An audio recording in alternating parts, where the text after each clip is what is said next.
Olá, amigos. Um prazer cumprimentar a todos. Quero saudar a todos com a paz do Senhor. Dizer que é uma grande alegria, mais uma vez, podermos estar juntos aqui para nosso bate-papo semanal, né? Nosso projeto Pão Diário Lês, né? Diariamente recebendo o poder do Espírito Santo através do estudo da Palavra de Deus, e tem sido realmente fantástico. Nós estudamos na semana passada uma lição muito boa, e Deus nos preparou uma lição fantástica também para essa semana, que está se acabando, né? Nós vamos estar estudando hoje as raízes de Abraão, né? A lição de número 6, um projeto de 13 lições, né?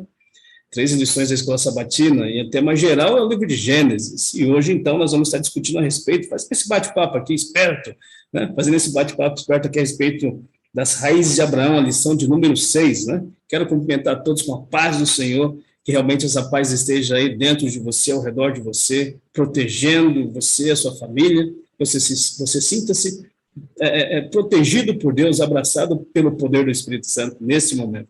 Tá bem? Curva a sua fronte, feche seus olhos, oremos a Deus. Bondoso Deus, em nome de Jesus, nós te agradecemos por esse momento, onde iremos estudar a tua palavra, e queremos te pedir que mais uma vez o Senhor ilumine a nossa mente, a fim de que nós compreendamos o que o Senhor quer dizer para cada um de nós. E para isso pedimos que o Senhor, por favor, perdoe os nossos pecados, a fim de que nossos pecados não façam separação entre nós e o Senhor, a fim de que não possamos, então, escutar o que o Senhor tem para dizer a cada um de nós. Uma vez perdoados por ti, Senhor Deus, fala conosco de uma maneira muito singular, muito especial, como o Senhor sempre faz. Nós te pedimos essas bênçãos, por amor, em nome do Senhor Jesus. Amém. Como dito, lição de número 6, as raízes de Abraão. Nós vamos estar fazendo um bate-papo aqui a respeito do chamado de Abraão. Deus chamou Abraão para um projeto teocêntrico, um projeto fantástico, e nós vamos estar batendo esse papo a partir de agora, né? 4 tópicos básicos aqui, rapidinho, para a gente poder entrar na lição. Ele diz assim, do projeto teocêntrico que Deus chamou Abraão, né? Primeiro, conservar o conhecimento dele, conservar o conhecimento de Deus através de Abraão e do povo que de Abraão sairia, né? Segundo, ser o povo de Abraão em pessoa, e o seu povo seria um tesouro particular de Deus, né? A concentração dos cuidados de Deus estaria sobre o povo de Abraão. E 4, terceiro, para mostrar a bênção que é servir a Deus, né? A diferença entre aqueles que servem e aqueles que não servem a Deus, né? E em 4, e não menos importante, é que Abraão, através de Abraão e através da família de Abraão, todas as nações da terra elas seriam abençoadas. E como é que aconteceria isso, né? Você pode abrir a tua Bíblia aí no capítulo 3, o verso 15 do livro de Gênesis, onde Deus fez uma promessa à mulher, né, que um dia o fruto que dela sairia esmagaria a cabeça da serpente, né? Destruiria a Satanás, né? Não sem, infelizmente, sofrer a consequência, ter o seu calcanhar machucado, né? Mas o descendente da mulher acabaria com o poder de Satanás, né? E existe um consenso no mundo teológico que esse ser que viria da mulher, né? Esse fruto que viria da mulher é a pessoa de Jesus Cristo, e ele viria através da linhagem de Abraão. Então, através de Abraão, todas as famílias da terra elas seriam abençoadas, e elas seriam abençoadas através do nascimento de Jesus, que veio ali da linhagem de Abraão. O verso para nós memorizarmos está no livro de Hebreus, no capítulo 11. Você pode abrir a tua Bíblia aí em Hebreus, no capítulo 11, o versículo 8. Nós vamos ler o que diz a santa e poderosa palavra de Deus, né? Hebreus, no capítulo 11, a partir do verso 8. Aliás, o verso 8 apenas, né? E assim diz a santa e poderosa palavra de Deus. Pela fé, Abraão, quando chamado, obedeceu a fim de ir para um lugar que devia receber como herança, e partiu sem saber para onde iria. Pela fé, Abraão saiu de onde ele morava para cumprir a ordem divina, para ir para uma terra que ele não sabia onde exatamente seria, né? É interessante esse verso ser extraído do capítulo 8 do capítulo 11 do livro de Hebreus, versículo 8, que o capítulos 11, 12, 13 do livro de Hebreus, ele está descortinando ali sobre os heróis da fé, né? Paulo, o apóstolo Paulo, ele está descortinando ali diante dos hebreus, que passavam por diversas dificuldades nesse momento em que receberam a carta, fazendo passar diante deles ali os heróis da fé. E um dos maiores heróis, ou na verdade o maior herói da fé que os hebreus tinham, era a pessoa de Abraão, né? Abraão sai do lugar onde ele mora, onde estava bem estabelecido, podemos dizer assim, onde tinha a sua vida já consolidada, né? E parte sem saber para onde ir, porque foi uma ordem divina, né?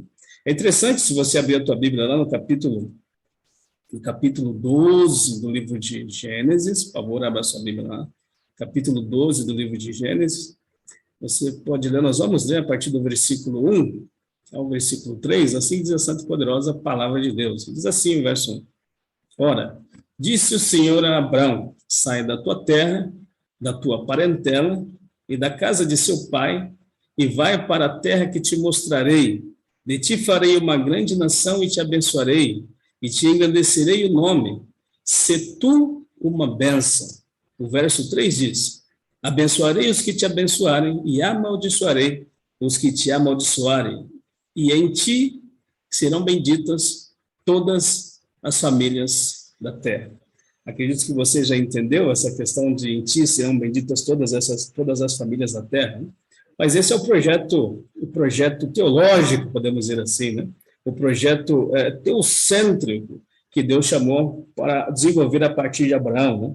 E na parte de sábado é mais ou menos essas linhas nessa linha que está o estudo, ok? Na parte de domingo diz assim, a partida de Abraão, o subtítulo da parte de domingo diz a partida de Abraão, né?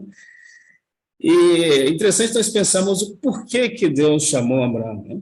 Quando nós pensamos em alguns grandes heróis da fé, assim, a gente pensa, poxa, essa pessoa deve ser uma pessoa especial, uma pessoa diferenciada. Será que esse era o caso de Abraão, né? É bem interessante, nós falamos com relação ao dilúvio, que Noé vem da descendência de Sete, etc. e tal, e Abraão também vem da descendência de Sete, né? Ou seja, era dos filhos de Deus, era descendente dos filhos de Deus, aquelas pessoas que buscavam servir a Deus, né? E Abraão conservava isso, mesmo morando onde morava, né? E onde é que Abraão morava? Na parte do domingo diz que Abraão morava em Ur dos Caldeus, né? Ur dos Caldeus ficava situado, é interessante pensar, fazemos um bate-pronto aqui rápido, né? Ur dos Caldeus, elas têm um destaque entre o terceiro milênio e o segundo milênio antes de Cristo, né? E já no terceiro, segundo milênio antes de Cristo, é uma cidade comercial, podemos dizer assim, né? Uma cidade em que muitos viajantes passavam para poder vender e comprar as suas mercadorias, né? Ela ficava situada próximo ali ao rio Eufrates, as margens do rio Eufrates. É interessante que eles já haviam naquele tempo, 2, 3 mil anos antes de Cristo, já feito os desvios dos rios, de maneira que toda a cidade era irrigada, né? De maneira que a cidade se torna um polo comercial, né? Pavimentada, agricultura da cidade, tudo que se plantava dá, nós podemos dizer assim, né? Se nós pudéssemos hoje colocar no mapa, possivelmente ela ficava ali naquelas regiões ali do Iraque, etc. e tal, né? E também, infelizmente, assim como outros povos daquele tempo, eles eram politeístas, ou seja, eles adoravam diversas divindades, embora eles tinham uma divindade específica, a maior delas, que era chamada de Nana, e Abraão, ele cresce nesse meio aí, né? Nós não sabemos, porque a Bíblia não deixa claro, né? Se Abraão, de certa forma, foi contaminado, acredito particularmente que não, mas não deixa claro que se Abraão, de certa forma, foi contaminado por esse estilo de religiosidade que se praticava em Ur dos Caldeus, né?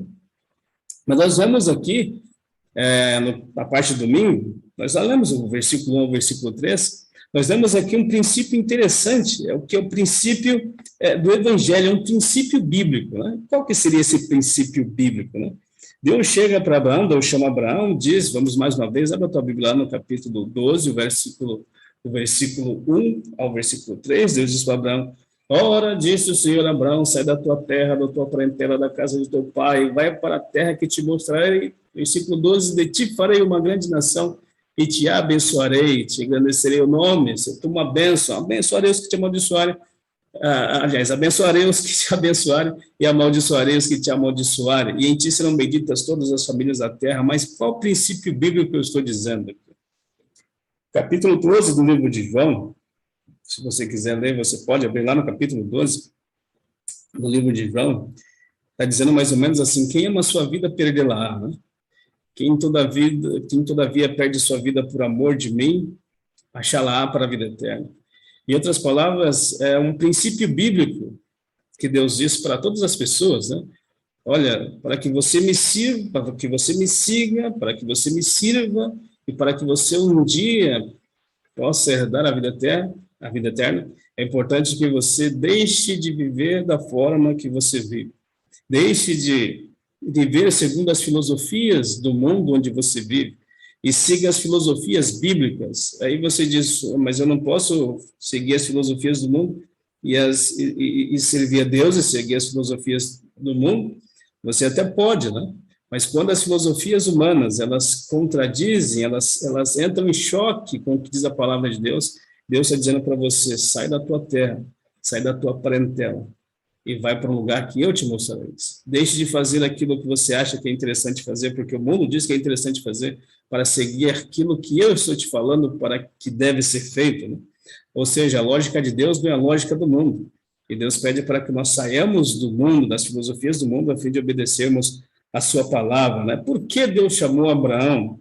Né? Na parte do domingo nós podemos dizer assim. Quando nós falamos disso, nós mais uma vez quero vou levar você a pensar em Noé mais uma vez. Deus falou para Noé.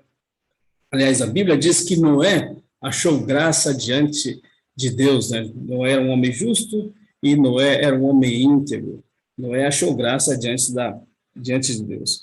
E graça é algo imerecido. Você não merece, mas você recebeu de Deus, né? E com Abraão não é diferente. Abraão achou graça diante de Deus, né? Abraão achou graça diante de Deus. Abraão já desenvolvia, na verdade, o relacionamento com Cristo, o relacionamento com Deus, a semelhança de Noé, mas não existia nada de especial em Abraão, nós podemos dizer assim. Não existia nada que o abonasse diante de Deus. Abraão era um pecador assim como eu e você, né?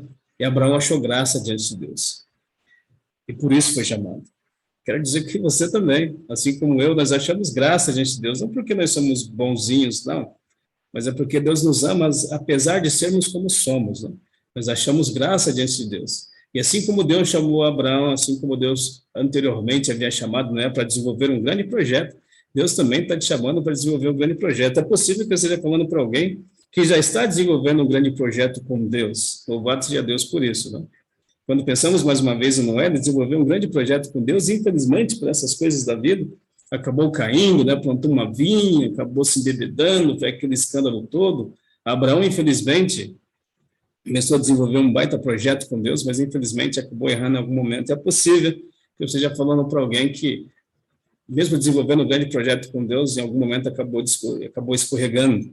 Deus levantou a Noé, Deus levantou a Abraão, Deus levantou a você, Deus levantou a mim, e vai continuar trabalhando conosco, porque nós achamos graça diante de Deus. Não porque é algo que nos abonasse diante de Deus, mas é porque Deus nos ama, apesar de sermos como somos. E essa foi a primeira prova de fé. A primeira prova de fé foi Abraão sair de uma terra fantástica, que dava todos os recursos que ele precisava como ser humano para criar, para poder sustentar-se e a sua família, e ir para uma terra de que não tinha garantias nenhuma, né? Esse é o primeiro grande exemplo de fé de Abraão, né? A parte de segunda-feira fala da tentação do Egito. A profecia diz que Abraão foi para o lugar onde Deus pediu para que ele fosse, né? E em algum momento Abraão deixou essa terra e foi para a terra do Egito, né? Então, deixou a terra prometida e foi para a terra do Egito, diz a parte de segunda-feira, né? E por que Abraão foi para a terra do Egito? Abraão foi para a terra do Egito porque onde ele estava ali, a Bíblia diz que havia seca na terra, né? Você pode ler ali, capítulo 12 do livro de Gênesis, versículo 10 até o versículo 20, está contando um pouco dessa história, mas de imediato nós podemos dizer assim que Abraão ele se dirige à terra do Egito, porque onde ele estava habitando, ali no Negueb, havia fome na terra, né? Sequidão, falta de recursos, e Abraão então se dirige à terra do Egito, que a semelhança de Ur dos Caldeus poderia dar as provisões que ele precisava para ele e para a sua família. Né? Seria um absurdo pensar, se nós pudermos pensar assim, né? Que Abraão deixasse, de repente, a sua família passar uma grande privação, sendo que ele poderia se dirigir ao Egito, uma terra que poderia dar-lhes os recursos para poder saciar as necessidades básicas da sua família, né? Mas é interessante que isso, você vai ler lá no capítulo 12, do verso 10 ao verso 20, Abraão ele fica um tanto quanto temeroso, né? Ele fica um tanto quanto temeroso porque a sua esposa Sarai era muito formosa, a Bíblia diz. E quando a Bíblia diz, irmãos, que a pessoa era formosa, é porque a pessoa era formosa mesmo, né? Era muito formosa.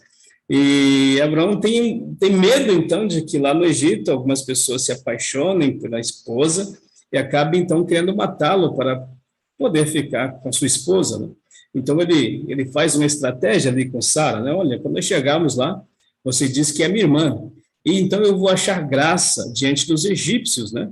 E, de repente, eu consigo até alguns recursos acima daquilo que eu estou acima daquilo que eu estou pensando, daquilo que nós estamos precisando. E, de fato, aconteceu, né?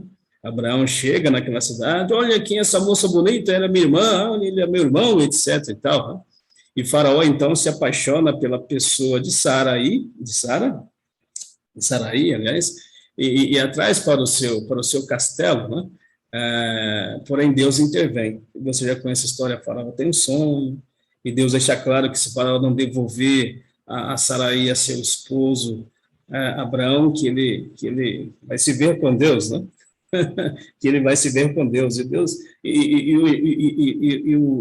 rei do Egito, então, chama Abraão e diz, olha, por que tu faz tamanha dificuldade para comigo? Né? Mas, em resumo aqui da parte de segunda-feira, que nós podemos dizer, né?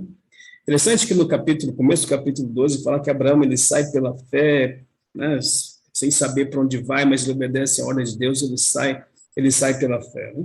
Passado um tempo depois, privado de recursos, privado de haveres, a Bíblia não relata se porventura ele não orou, ele não pediu a Deus, se ele não esperou, isso nós não sabemos, mas a questão é que ele busca o auxílio agora do Egito. Será que porventura Abraão não deveria ter buscado esse auxílio primeiro de Deus, embora nós não saibamos, não está claro na Bíblia que ele não tenha feito isso? Mas um dado curioso é que no versículo 13, o capítulo 12 de Gênesis, o versículo 13, eu pedi para você abrir a sua Bíblia lá, tá certo? Gênesis, o capítulo 12, e o versículo 13, assim diz a poderosa a palavra de Deus, né? Dize, pois, que és minha irmã, para que me considerem por amor de ti, e por tua causa me conservem a vida, né?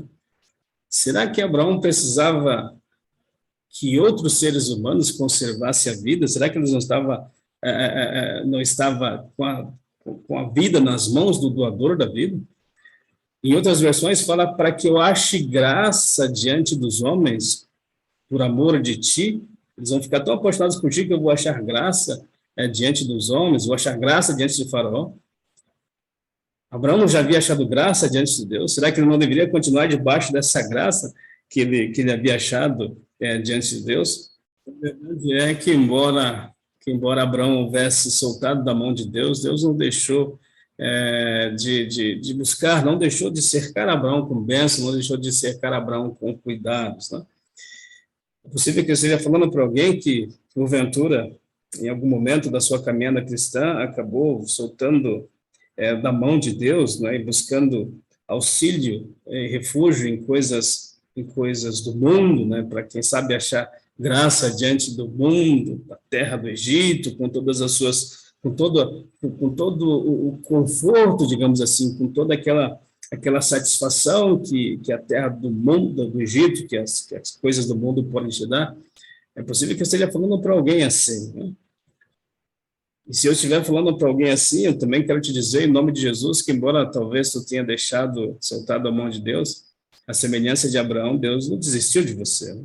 Deus, ele continua indo atrás de você, continua cercando aqui e ali, é possível que tu não esteja percebendo ainda, mas o fato de estar aqui batendo esse papo conosco é uma verdade, é uma afirmação do que eu estou te dizendo, né? Deus, ele continua trabalhando contigo, ele quer que você volte para a terra de onde você saiu, para o lugar que é teu, para a casa dele, para os braços dele e para a casa dele, tá certo? Na parte de terça-feira diz a respeito de Abraão e Ló, na parte de terça-feira diz que Abraão, de fato, ele sai do Egito pela graça de Deus e ele volta para o Negueb, ele volta para o ponto onde ele havia saído e começa a sua caminhada com Deus mais uma vez, né? Quero te dizer mais uma vez em nome de Jesus, né?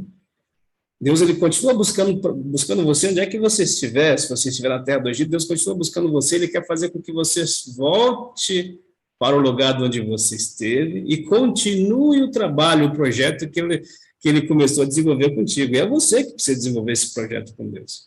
Não é outra pessoa, Deus chamou você para desenvolver esse projeto e é com você que Deus, ele quer desenvolver esse projeto. Então, Abraão, ele volta para as terras do Negueb, né? E interessante que Abraão estava a Bíblia diz que Abraão estava um homem muito abastado, cheio de recursos, cheio de riquezas, cheio de gado, enfim, a pecuária de Abraão cresceu bastante, mas quando Abraão saiu de Ur dos caldeus, o seu sobrinho Ló veio com ele, né? E Ló, semelhante de Abraão, também foi ricamente abençoado, né?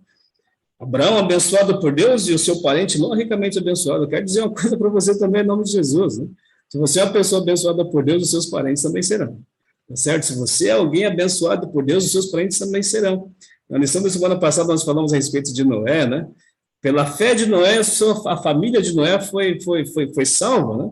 A Bíblia ressalta a fé de Noé, mas não fala da fé da família de Noé, mas nós entendemos que Noé entrou na arca com a sua família, ou seja, a família de Noé foi salva pela sua fé. Em Atos, do capítulo 16, no versículo 31, a sagrada palavra de Deus diz assim, né? Creia no Senhor Jesus e será salvo tu e a tua família. Tá certo? Se você é alguém abençoado por Deus, tenha certeza que a sua família também o é. Os seus vizinhos, as pessoas que moram na sua adjacência, ao redor de você, também serão abençoados, né? Deus não chamou você apenas para ser uma bênção para você e sua família, mas ser uma bênção para as pessoas que moram ao redor de você também, né? E Ló era ricamente abençoado, gados, e uma pessoa muito bem abastada, né? Vários rebanhos de cabrito, de carneiro, aquela coisa fantástica, né? E, infelizmente, os rebanhos já não davam, não estava dando para continuar caminhando junto, e os pastores de Abraão acabaram entrando em confusão, em conflito com os pastores dos rebanhos de Ló, seu sobrinho. E interessante, Abraão, ele chama a Ló para conversar e diz, olha, a terra é muito grande, né? Não precisa que nós entremos em conflito, muito menos que as nossas famílias entrem em conflito, né? Diz-me para onde tu quer ir. Se tu disser que quer ir para a direita, eu irei para a esquerda. Se tu dizer que quer ir para a esquerda, eu irei para a direita, né? É interessante que Abraão era o mais velho. E sendo o mais velho, ele teria prioridade. Você acha que não?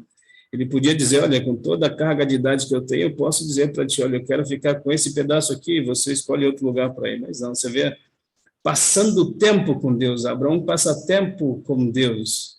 E Deus é assim, irmãos, Deus é alguém altruísta, né? Deus diz, vinde, arrazoemos, conte-me as tuas razões, né? Eu estou aqui para te escutar. Deus não diz, olha, esteja aí para me ouvir, ponto final, não, vinde, arrazoemos, conte as suas razões, mas Ló escolheu ir para um lugar bem abastado, né?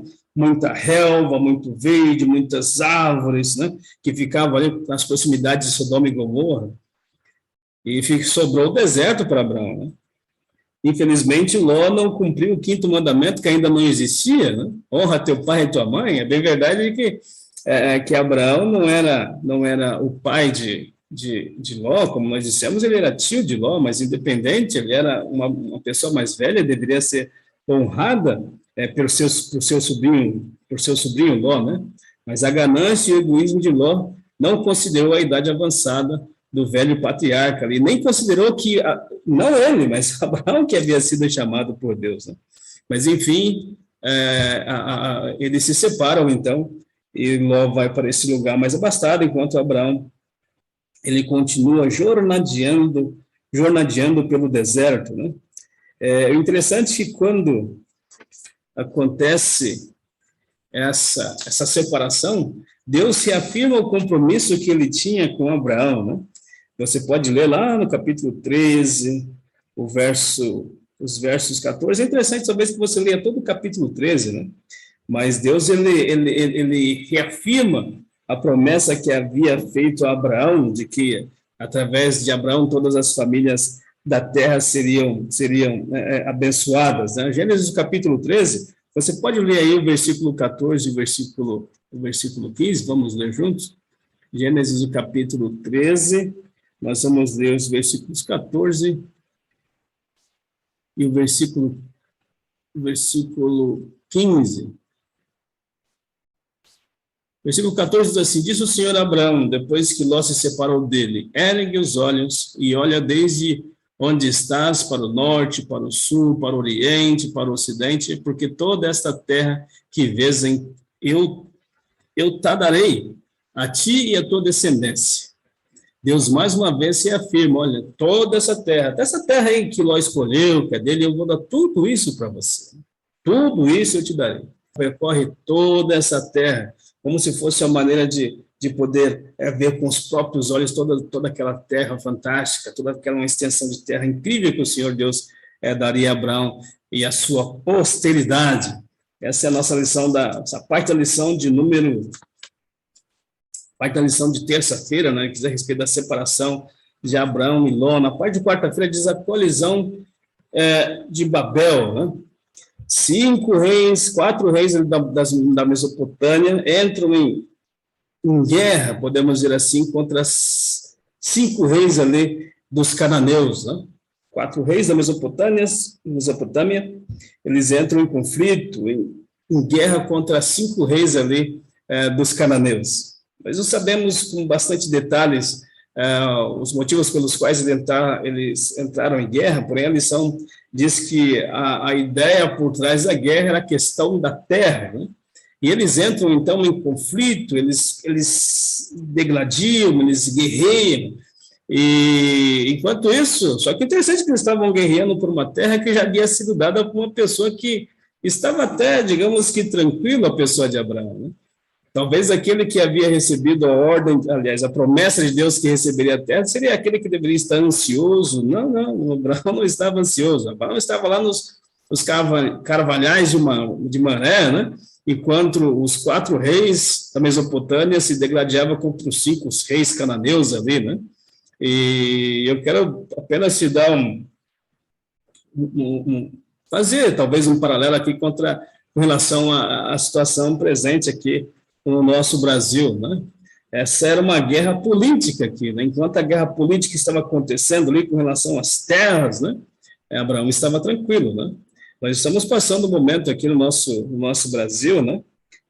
Em que existe uma guerra política ideológica muito forte, né? E infelizmente nós vemos algumas pessoas até perdendo amizade, algumas pessoas perdendo amizade de uma vida inteira por causa dessas questões políticas. É porque eu gosto desse candidato, eu gosto daquele candidato. Acredito que nós deveríamos respeitar toda e qualquer decisão, né? Nós não precisamos aceitar as decisões, mas precisamos respeitar as decisões de outras pessoas, né? Mas nós não devemos esquecer que Deus é o maior representante que nós temos nesse universo e na Terra, né?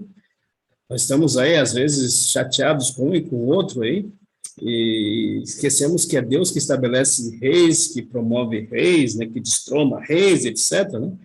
Nós não devemos esquecer que a nossa vida deve estar totalmente nas mãos de Deus, né? E devemos respeitar aí, né? Devemos estar tranquilos né? Tranquilos enquanto as pessoas estão se degladiando contra esse partido, contra aquele partido, contra esse candidato, contra aquele candidato, nós devemos, à semelhança de Abraão, estar tranquilos, né? Assim como Abraão estava tranquilo. E a tranquilidade de Abraão, ela se perdeu quando ele fica sabendo que seu filho,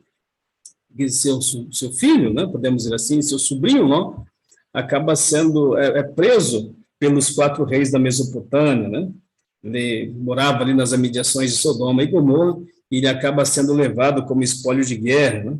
E nesse instante Abraão precisa tomar uma posição. Abraão se levanta e juntamente com Mamré, mas Escol, eles fazem uma comitiva e eles numa ação militar muito bem planejada à noite, eles conseguem destruir parte ali dos exércitos da Mesopotâmia e conseguem trazer então Ló, seus parentes, os parentes de Ló, né, suas filhas, etc., né, e também trazer os reis de Sodoma e Gomorra, né? E eu quero dizer que, embora nós estejamos tranquilos aí com relação à política que está acontecendo aí nos nossos dias aí, em algum momento nós devemos tomar uma atitude. E qual é essa atitude? Nós devemos avaliar os candidatos que aí estão, né? Quais deles de fato representam, podem de fato nos representar, né? Quais deles de repente têm uma ficha, podemos dizer assim, de serviços prestados, para que nós então possamos então fazer a escolha desses candidatos aí. Mas acima de tudo, entendendo que Deus é sobre tudo, é maior que tudo, né? Acima de tudo, entendendo que é Deus que deve estar no trono do nosso coração, é Ele que decide os caminhos do mundo, tá certo? E na parte de quinta-feira diz assim, o dízimo de Melquisedeque, depois que eles saem ali da guerra, né? Depois que Abraão consegue resgatar Ló, né? Seu sobrinho, e trazer as pessoas que estavam com Ló, consegue resgatar ali também os 6 de Sodoma e Gomorra, ele então um soldado, né? Vem ao encontro dele esse personagem bíblico aqui, né? Chamado Melquisedeque. É interessante que é a única menção que nós temos na Bíblia dessa pessoa, não digo menção, né? Mas a aparição de Melquisedeque, ela se dá aqui no capítulo 14 do livro de Gênesis. Depois nós temos outras demais referências, assim, mas onde ele se mostra mesmo é nesse capítulo 14 aqui do livro de Gênesis, né? E há um senso comum entre muitos teólogos, e eu particularmente concordo com isso, né? Que o Melquisedeque é um tipo de Jesus Cristo, né? É um tipo de Jesus Cristo, como se fosse semelhante a Jesus Cristo. Semelhante não é igual, mas é um tipo de Jesus Cristo. Por exemplo, o nome Melquisedeque, né, quer dizer Rei de Justiça, e nós entendemos que o Senhor é a justiça nossa, que Jesus Cristo é a nossa justiça, né? Mas nós sabemos pela Bíblia também que Melquisedeque ele é rei de Salém, e Salém futuramente se tornaria Jerusalém, né? A cidade da paz, o rei da paz. E nós entendemos que Jesus Cristo é o rei de Jerusalém, nós entendemos que Jesus Cristo é o rei da paz, não somente a Jerusalém temporal, mas principalmente da Jerusalém eternal, da qual nós faremos parte pela graça de Jesus, né?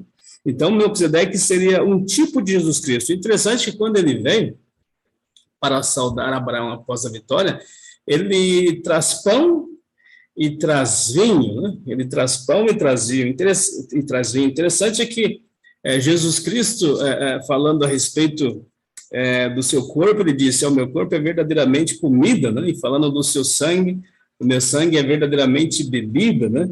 E na última ceia do Senhor, no livro de João, você pode ler, acredito que entre o capítulo 3 ou capítulo 16, você consegue ler, com bastante, não digo ler, mas estudar a respeito disso, né? Jesus Cristo, embora isso é retratado nos 4 evangelhos, né? Na Santa Ceia, Jesus Cristo diz, comei e bebei, né? Comei do meu corpo, que era o pão, né? Que era o pão da ceia, que representava o corpo de Cristo, e comei do suco de uva, que é o meu sangue que é derramado por vós, né? E Melquisedeque, quando vem ao encontro de Abraão, para abençoar Abraão, ele traz pão e vinho para poder alimentar Abraão, né? Para poder alimentar Abraão de poder espiritual, podemos dizer assim, né?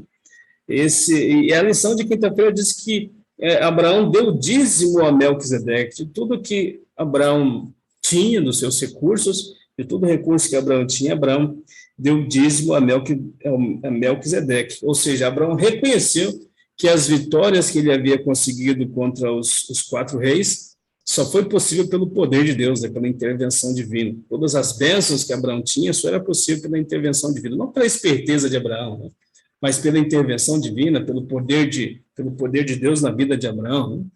E a devolução do dízimo não é nada mais, nada menos que isso. Na verdade, poderia ser muito mais do que isso, Mas, em resumo, é o reconhecimento de que tudo que nós temos e somos vem de Deus, Tudo que nós temos vem de Deus, das tuas mãos recebemos e das tuas mãos nós damos, Tudo vem de Deus, tá certo?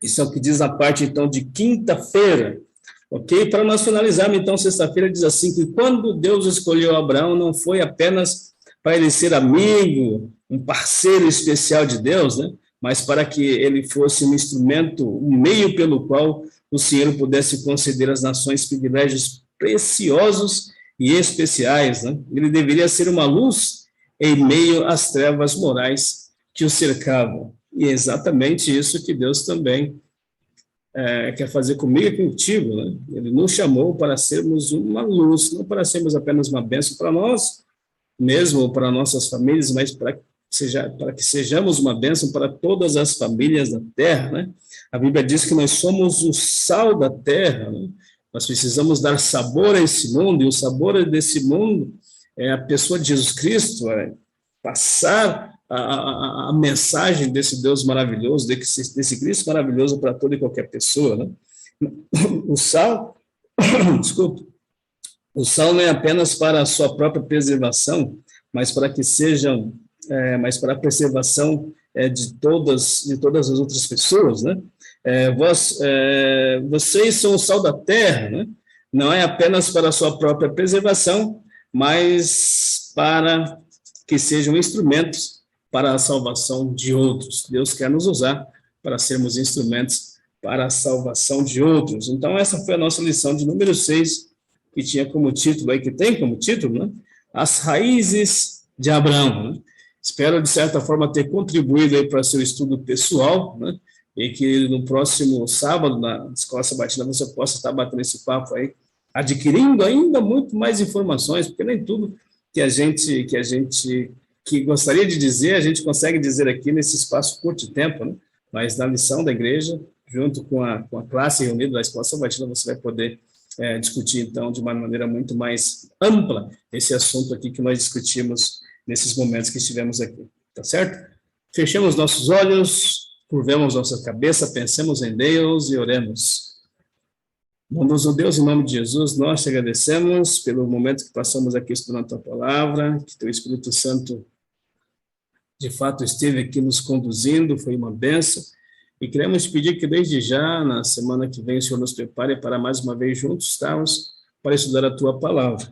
Nós queremos, a semelhança de Abraão, Senhor Deus, ouvir o seu chamado, de fato, deixarmos a Urbus Caldeus, deixarmos a nossa forma de vida para seguirmos o princípio do teu evangelho, que é deixar a nossa vida para viver a tua, e sem dúvida alguma é o melhor para nós e, no final de tudo, o melhor para nós na vida eterna.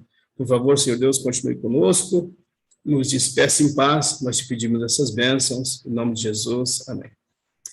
Até a próxima semana, foi um grande prazer.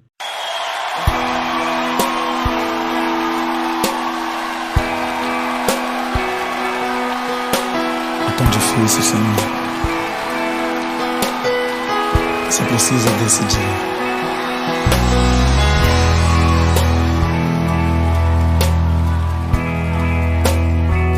Quando chega o momento da decisão, Senhor, como escolher? Quando ouvi o filho perguntar e o cordeiro onde está, seu coração sangrou.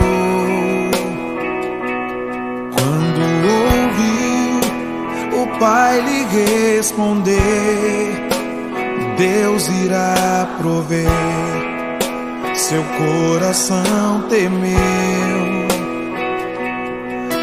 lado a lado, em silêncio os dois choraram ao verem chegando o lugar da decisão. Um pedido assim que parte o coração. Como escolher entre a fé e a razão? Quando dizer não é opção e a fé te pede um sim. Quando é preciso enfrentar e a alma quer fugir, é difícil ser como Abraão e um filho entregar, ser Isaac e deitar-se sobre as pedras do altar.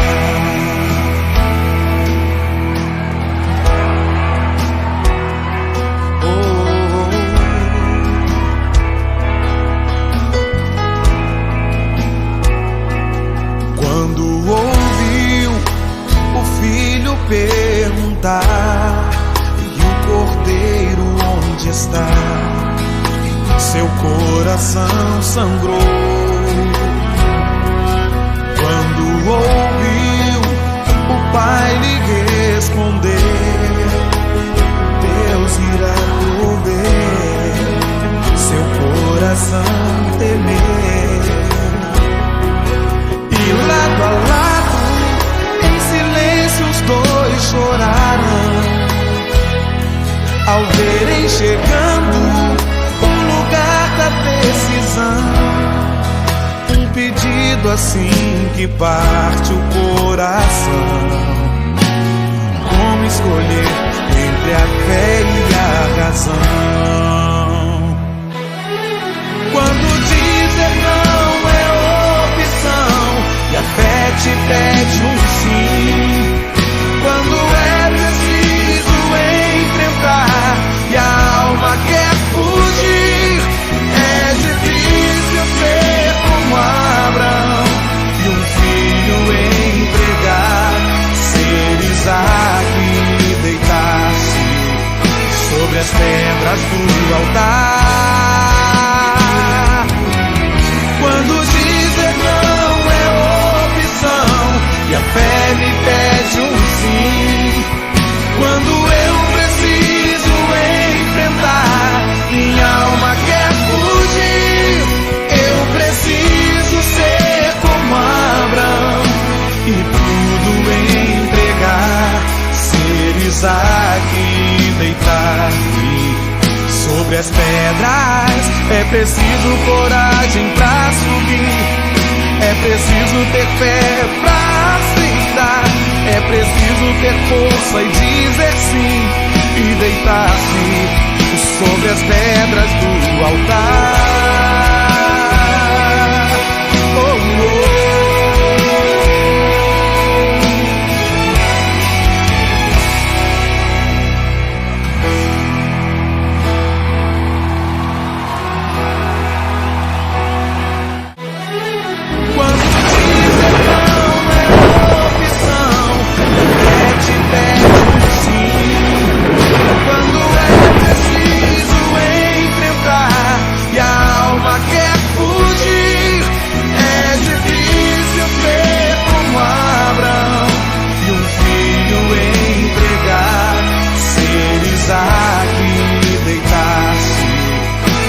As pedras do altar.